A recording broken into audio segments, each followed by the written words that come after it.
नमस्कार साथियों, स्वागत है आप सभी का अपने चैनल ज्ञान की धारा में। आप सभी को मेरा प्रणाम। जय श्री कृष्णा। दोस्तों, आज हम धनतेरस की कथा का श्रवण करेंगे। आप भी एक बार इस कथा को अवश्य सुनिएगा। धनतेरस की सबसे पहले पूजा विधि। कार्तिक में शरद पूर्णिमा के बाद आने वाली तेरस को धनतेरस कहा जाता है। कहते हैं कि इस दिन समुद्र मंथन से धनवंतरी वैद्य अमृत का कलश लेकर निकले थे। इस दिन से लेकर रामनवमी तक अपने घर से कोई किसी को पैसा नहीं देता। आप भी इस बात का ध्यान रखिएगा। इस दिन नए बर्तन व चांदी की कोई वस्तु खरीदना शुभ होता है। धनतेरस की शाम एक दीपक जलाकर मुख्य द्वार के सामने रख देते हैं। दीपक जलाने से पहले दीपक में मूंग के कुछ दाने, कुछ फूल, एक छोटी कील और एक छेद की हुई कौड़ी डाल देते हैं। दूसरे दिन सुबह दीपक में से कौड़ी निकालकर घर में या कैश बॉक्स में रख देते हैं। धनतेरस की कथा का श्रवण करते हैं। एक बार विष्णु भगवान मृत्यु लोक के भ्रमण हेतु जाने लगे तो लक्ष्मी जी भी साथ चलने की जिद करने लगी। विष्णु भगवान ने कहा, मुझे सृष्टि के पालन हेतु जाना है। आप क्या करोगी? साथ चलकर व्यर्थ ही मुझे परेशान करोगी।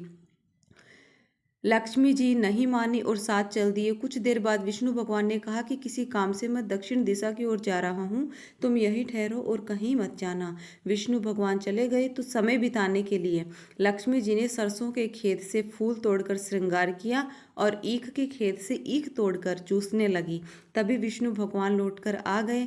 लक्ष्मी जी को ईख चूसते देखकर क्रोधित होकर के बोले कि बिना पूछे ईख तोड़कर खा लेने के कारण तुम इस किसान की 13 वर्ष तक सेवा करो। ऐसा कर कर विष्णु भगवान क्षीर सागर में विश्राम करने हेतु चले गए। लक्ष्मी जी किसान के घर चली गई।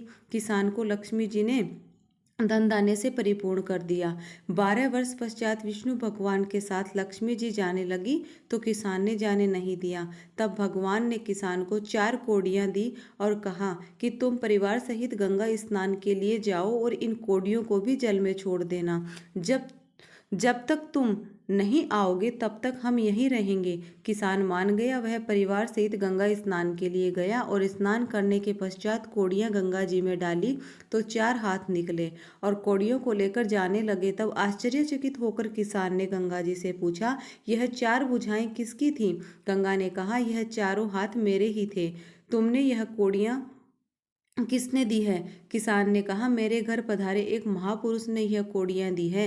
तब गंगा जी ने कहा, वह महापुरुष विष्णु भगवान है। वह तुम्हारे घर जो स्त्री है वह लक्ष्मी है। तुम लक्ष्मी जी को जाने मत देना, नहीं तो फिर तुम निर्धन हो जाओगे।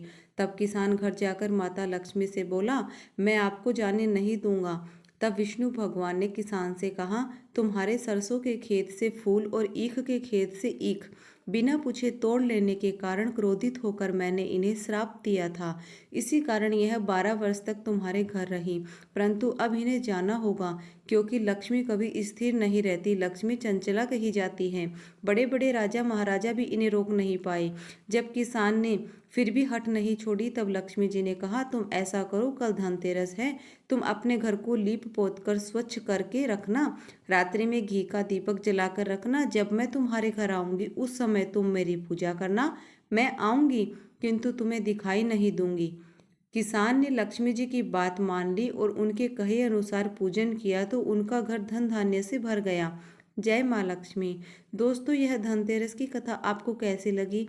अच्छी लगी हो तो इसे एक लाइक व परिवार में अन्य लोगों को भी शेयर जरूर करें, ताकि वह भी इस कथा को सुनकर पुण्य लाभ प्राप्त कर सकें। और कमेंट सेक्शन में एक बार जय लक्ष्मी माता अवश्य लिखें और आपके अपने इस चैनल ज्ञान की धारा को सब्सक्राइब कर बेल आइकन पर क्लिक कर दें, ताकि आपको मेरी ऐसी ही हर एक नई आने वाली ज्ञानवर्धक वीडियो का नोटिफिकेशन सबसे पहले मिलता रहे। तो चलिए दोस्तों, मिलते हैं नई वीडियो में एक नई कथा के साथ। तब तक के लिए आप सभी को मेरा प्रणाम। जय श्री कृष्णा। राधे राधे दोस्तों।